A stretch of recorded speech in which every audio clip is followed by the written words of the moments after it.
Everyone is watching Burkina Faso for the wrong thing. They are watching for Russian soldiers' jihadist attacks, the coup. But while that story dominates every headline, 5 industrial facilities are being built or activated right now. A gold refinery producing 400 kilograms every single day, a textile complex promising 19,000 jobs, 2 tomato factories processing 100 tons daily, a flour plant that just set a national record. Burkina Faso just broke its all-time gold production record, 94 tons in the 2025. And Traore just forced every major company operating in the country to build its headquarters on Burkina soil. This is not the Burkina Faso you were told about. So is this real or the world's most ambitious political illusion? Burkina Faso's new gold refinery doesn't just process ore, it swallows numbers that sound almost impossible for a country ranked 184th on the Human Development Index. 400 kilograms of gold every single day.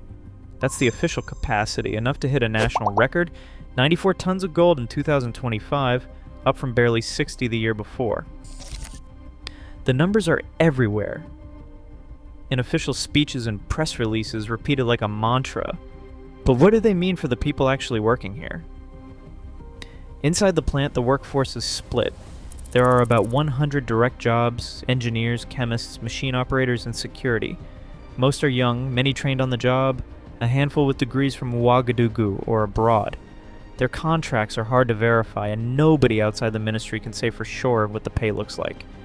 Around them, the real employment boom is supposed to happen in the shadows. More than 5,000 indirect jobs according to the government. Drivers hauling ore from the mines, maintenance crews fixing conveyor belts, security guards, traders, small-time suppliers. The refinery is meant to anchor an entire logistics ecosystem, one that stretches from artisanal pits in the bush to customs offices on the rail line. But here's the catch. These indirect jobs are almost impossible to count. There is no public payroll, no independent audit, no union reporting wage data. For every technician inside the refinery, there might be dozens of day laborers outside, working without contracts or social protections. The refinery's output matches the official gold production, 94 tons in 2020, but the link between these numbers and real, durable employment is murky at best. Is this industrial muscle or just a new way to move the same gold through a more centralized funnel? Ask viewers if a gold refinery processes 400 kilograms a day, but most jobs remain informal or invisible. Who actually benefits? Is this the economic engine that will transform Burkina Faso into Africa's next Dubai? Or is it just a political illusion built on impressive numbers and hidden realities? The next mega factory promises even more, a textile complex touting 19,000 jobs. But whose hands are really weaving the future? And who is left holding the thread? Burkina Faso's industrial surge is not just about factories or production lines, it is about who controls the levers and how far that control can reach. In mid-2025, the government rolled out a gold traceability law that sounds straight out of a tech startup. Every ounce of gold, whether from a massive open pit or a hand-dug shaft, now has to be logged on a blockchain platform. On paper, it is a crackdown on smuggling and a promise of clean supply chains. In practice, the details are locked behind ministry doors. No public code, no independent audits, and not a single custom seizure figure released. A mining ministry official claims the new system is making a dent. Formalized artisanal mines, they say, jumped from 18% to 27% of reported gold tonnage. But even he admits, off the record, that the rest still slips through the cracks. The government's next move is 10 semi-mechanized mines run by local firms, with an official launch set for February 2026. These projects are pitched as a bridge, more advanced than hand tools, not yet full-scale industrial. They are projected to add about 30 tons a year plus 2,000 direct jobs. Yet the concession agreements and environmental assessments have not surfaced. The only numbers anyone can check are in speeches or press releases. Then comes the February 2026 headquarters decree, a legal sledgehammer aimed at multinationals and local giants alike.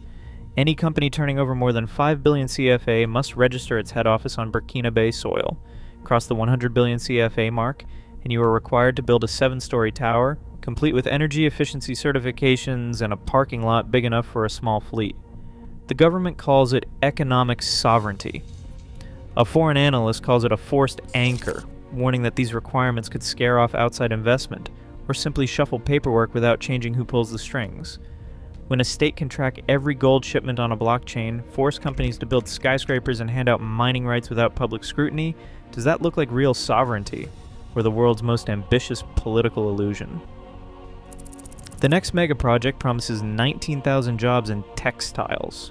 But in a country where over 2 million people are displaced and more than 60% of the land is outside state control, can a factory complex really stitch the nation together, or is it just another patch on a fraying map? Tomatoes do not usually make headlines in a country fighting for survival, but in Burkina Faso, 2 new processing plants, one in Bobo Dioulasso and the other in Yako, are quietly rewriting the rules. Each facility claims the muscle to handle 100 tons of fresh tomatoes every single day.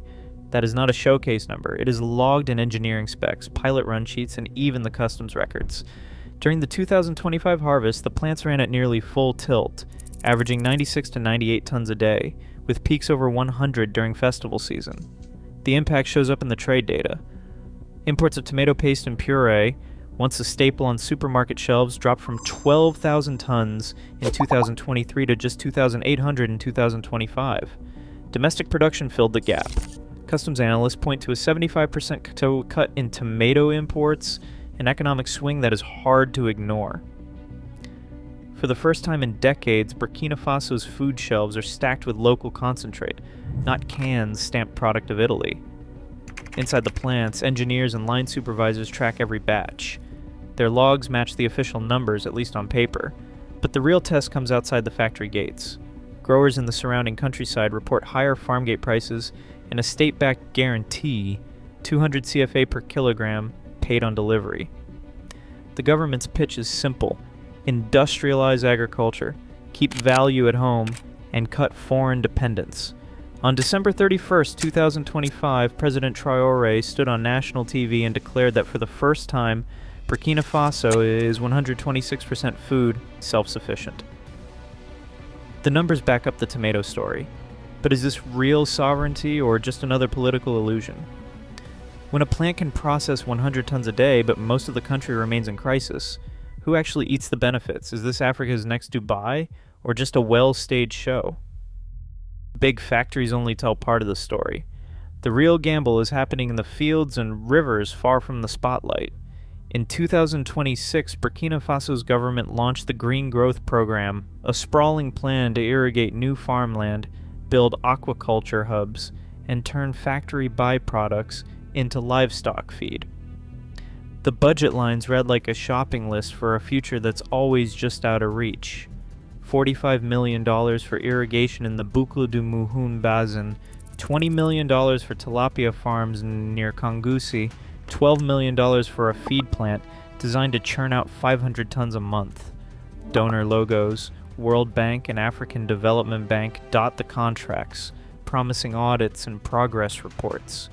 But step outside the conference room, and the scale of the challenge snaps into focus. Extension offices talk about price guarantees, 200 CFA per kilogram for tomatoes, paid on delivery.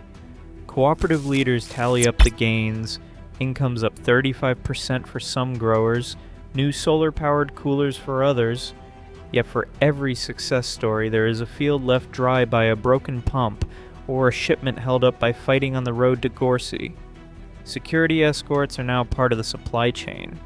In the north, entire cooperatives have relocated, pushed south by violence and land grabs for new industrial zones. The government says the feed plant will close the loop. Tomato skins and pulp feeding fish and cattle, nothing wasted.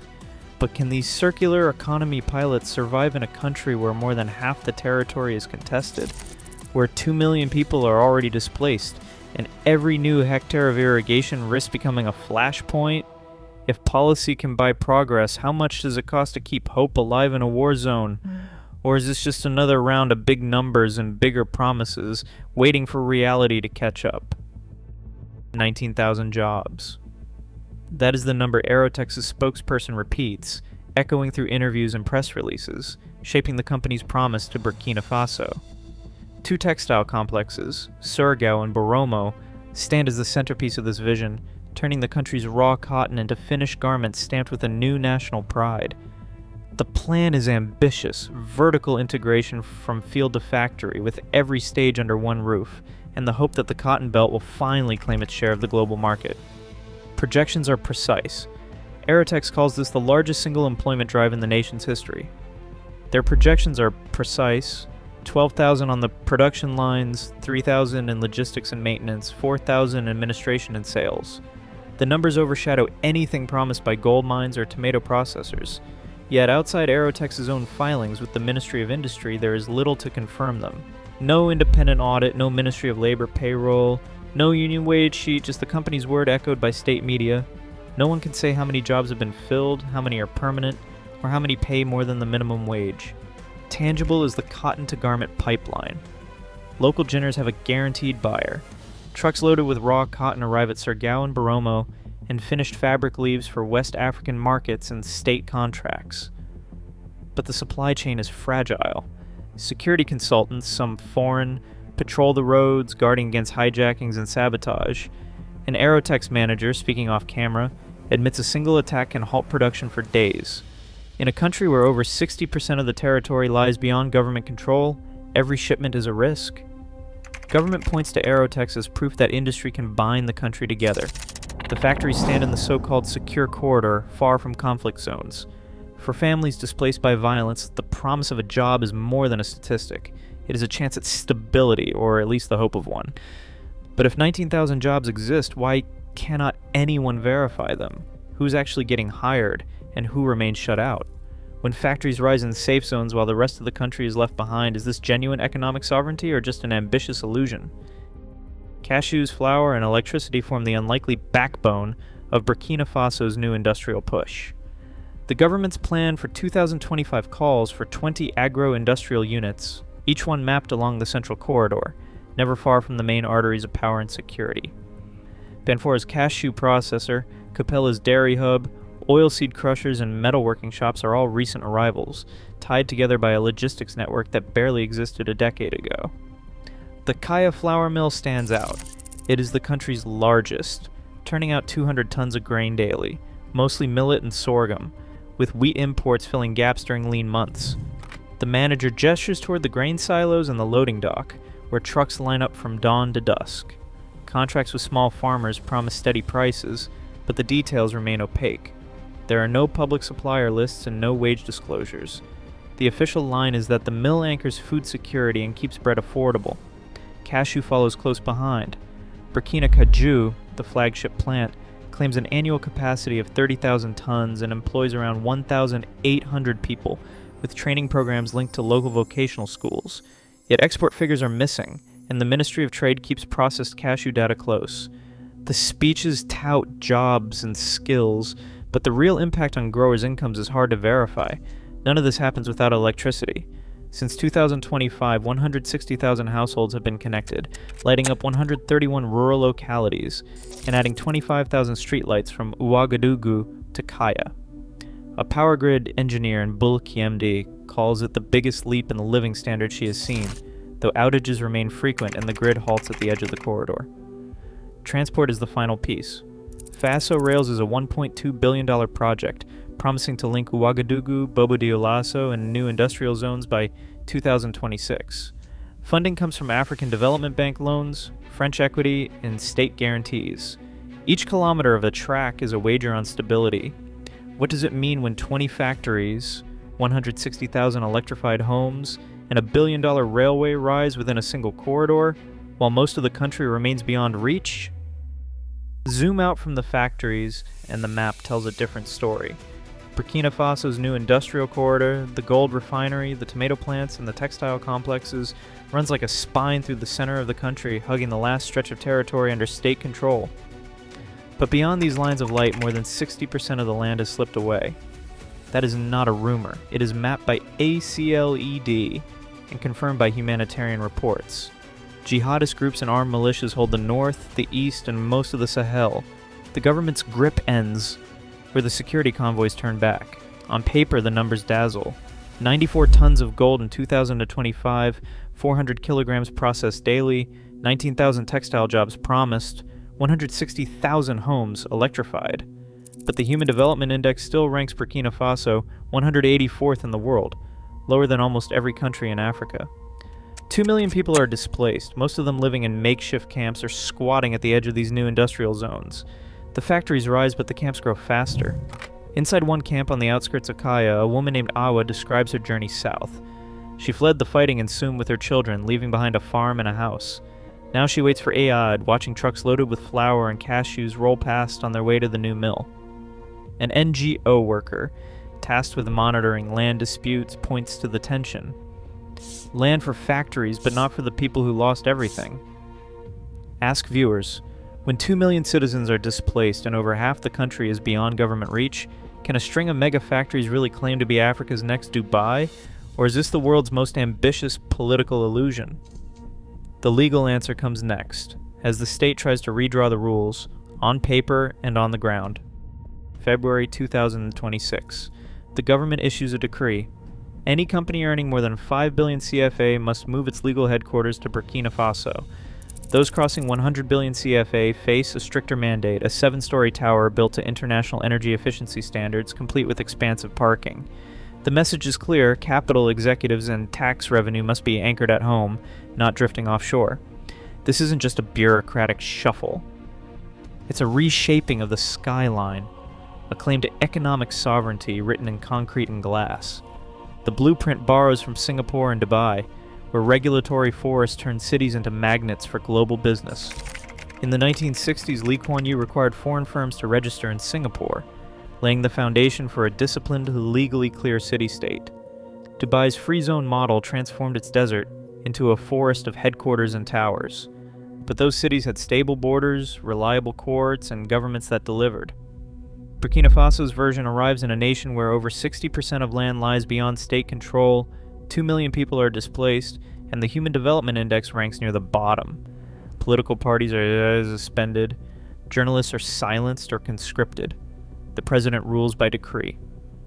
Analysts question whether the decree's demands, including 7-story towers, energy certifications, and domestic sourcing, will attract or repel investors. Some see it as a needed anchor, forcing real commitment. Others warn it will only concentrate power in the regime's stronghold, leaving much of the country excluded. So the question stands, is this the backbone of a new economic order or just a facade? When the state dictates who gets to build, is that sovereignty or spectacle? Right now, 94 tons of gold leave the ground, 19,000 jobs are promised, and a refinery runs at 400 kilograms a day, while more than 2 million of Burkina Faso remain displaced, and more than half the country stands outside government control. Industrial headlines dazzle, but sovereignty measured by numbers can still mask political illusion. The next Dubai, or the world's most ambitious showcase? Behind Dubai exists to ask the questions the headline never asks. Subscribe now.